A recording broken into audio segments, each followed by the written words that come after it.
Storms rage not only across landscapes but within the human heart. When society trembles with uncertainty, through political upheaval, natural disaster, or collective fear, the mind often reflects that same turbulence. Restlessness, anxiety, and despair surge like winds that cannot be stilled. In Buddhism, these inner and outer storms are not seen as separate realms but as mirrors of one another. The chaos outside ignites the chaos within, and our inner turmoil colors how we perceive the outer world. The Buddha likened the untrained mind to a wild monkey, leaping from branch to branch, restless and easily frightened.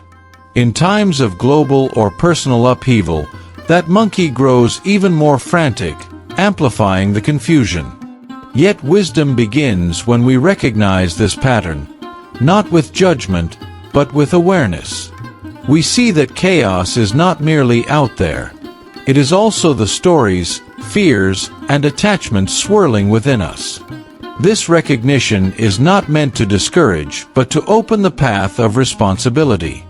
We may not control storms outside, but we can turn toward the storm inside with curiosity and gentleness. As we do, we discover that the way we meet inner turbulence transforms how we respond to outer challenges.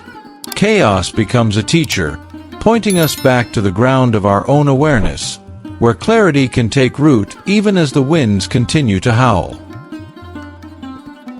In the middle of upheaval, mindfulness becomes the anchor that steadies the drifting ship of the heart. To be mindful is not to deny the storm, nor to pretend the waves do not rise.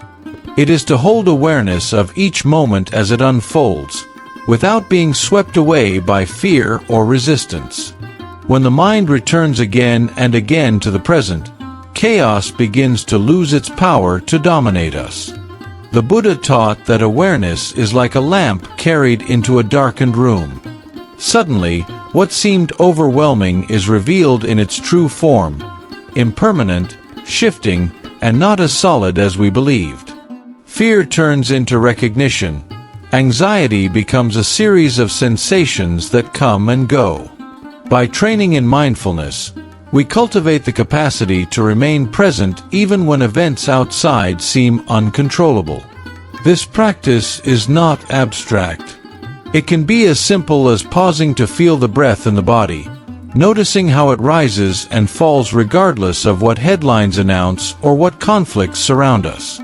Each inhale and exhale is a reminder. Life is happening here, now. Mindfulness roots us in this moment, the only place where calm and clarity can be found. Through this anchor, we discover that peace is not the absence of storms, but the ability to stand steadily within them, meeting each wave with a clear and open heart. When chaos arises, the instinct of the human mind is to grasp for stability, to cling to what feels secure. Yet the Buddha pointed to impermanence as a universal law. All things change, all conditions shift, and nothing remains fixed. At first glance, this truth can seem unsettling, especially when the world feels uncertain. But when we turn toward impermanence as a teacher rather than an enemy, fear begins to soften into wisdom. Every storm passes. Every upheaval, no matter how overwhelming, eventually gives way to calm. In the same way, our emotions, anger, despair, grief, rise and fall like clouds across the sky. By seeing clearly that all experiences are transient, we are less likely to become entangled in them.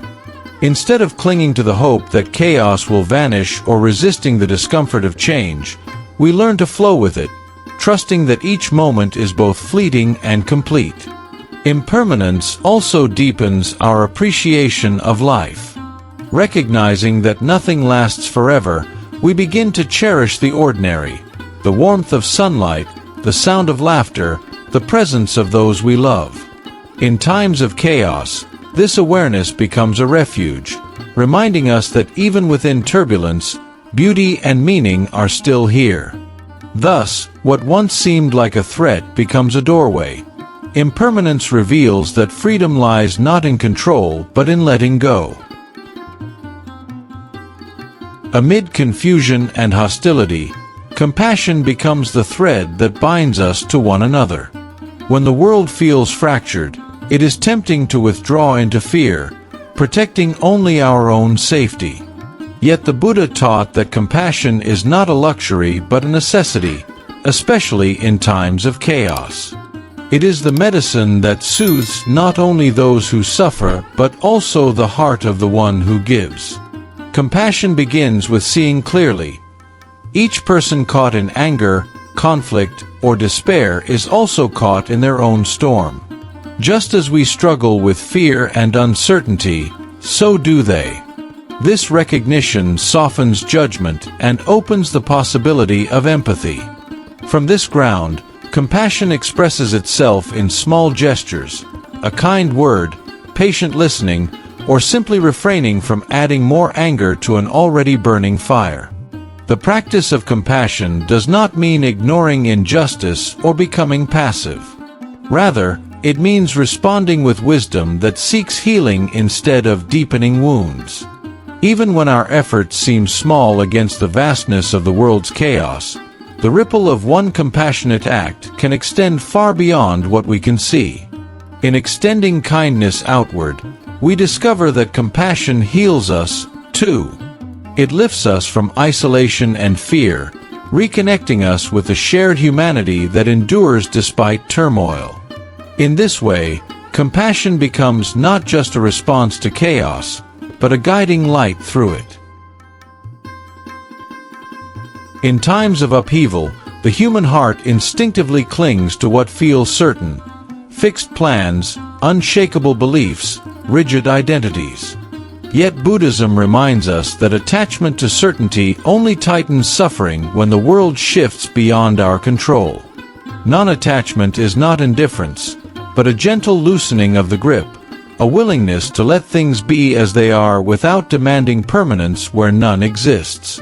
When chaos strikes, we often reach for control, trying to hold on to relationships, jobs, or circumstances that are already slipping away. The Buddha compared such clinging to grasping a burning coal, believing it brings safety, yet only causing more pain. By practicing non-attachment, we release the illusion that stability must come from external conditions. Instead, we discover a deeper freedom, the ability to remain open and flexible, even as life changes course. Non-attachment also allows us to respond more skillfully to challenges. Without being bound by rigid expectations, we can adapt to shifting circumstances with clarity and creativity. We stop fighting against the tide and learn to move with it, trusting that letting go does not mean losing everything but making space for what is truly essential. In this letting go, peace arises, not as escape from chaos, but as a profound acceptance that freedom is found not in control, but in surrender.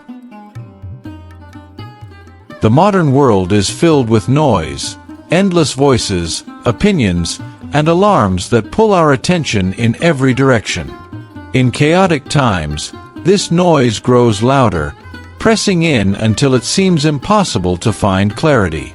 Yet Buddhism teaches that within silence, wisdom naturally emerges. Meditation offers a return to that inner quiet, where the mind is no longer pulled by every sound but rests like a still lake, reflecting reality as it is. To enter silence does not require retreating from life entirely. Even a few moments of sitting, breathing, and listening to the quiet beneath the surface can transform how we meet the world. In that stillness, we discover that confusion and fear lose their grip. The constant stream of thoughts begins to slow, and the space between them opens, like a clearing in a dense forest. Silence is not emptiness in the sense of absence. It is fullness, the richness of simply being present without distraction. From this ground, we respond to chaos not with panic but with clarity. The noise outside may continue, yet within us there is a refuge, a sanctuary untouched by turbulence. By cultivating this inner silence, we carry stillness into our actions, our words, and our relationships. In a world overwhelmed by noise, our calm presence becomes an offering, reminding others that clarity is possible even in the heart of disorder.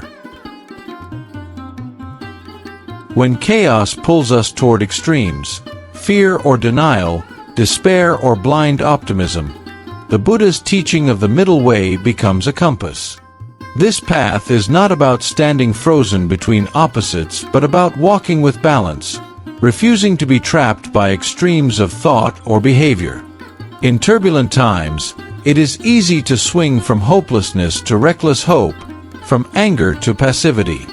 The middle way asks us instead to remain steady, grounded in wisdom and compassion. The Buddha discovered this path after experiencing both indulgence and severe austerity, realizing that neither brought true freedom. In the same way, when the world shakes, clinging to rigid certainty or collapsing into despair both miss the deeper truth. The middle way guides us to act with discernment, responding to suffering without being consumed by it, holding hope without denying impermanence. Practicing the middle way in chaos means asking, what action arises from clarity, not from fear? What words heal instead of inflaming division? What choices reflect balance rather than reaction? Step by step, we walk a line that is neither naive nor cynical, but deeply human and awake. By embodying this balance, we become like a tree rooted firmly in the earth, able to bend with the storm yet unbroken. This is the strength of the middle way. It leads us through extremes into freedom. Chaos, though unsettling, can become the very ground of awakening. The Buddha's path does not promise a life free from storms, but reveals how turmoil itself can point us toward liberation. In moments when certainty shatters and the world feels unstable, we are invited to see more clearly. Nothing is fixed, nothing is guaranteed, and in that truth lies profound freedom. Often, we imagine awakening as something found in perfect peace. Yet the Dharma teaches that insight arises precisely where suffering is felt. When the world trembles, we are confronted with the illusions we usually cling to: security, permanence, control. These illusions fall away in chaos, leaving us face to face with reality. If we meet this with awareness rather than resistance, the cracks in our certainty become openings to wisdom. Chaos also strips life down to its essentials. We begin to ask, what truly matters when all else is uncertain?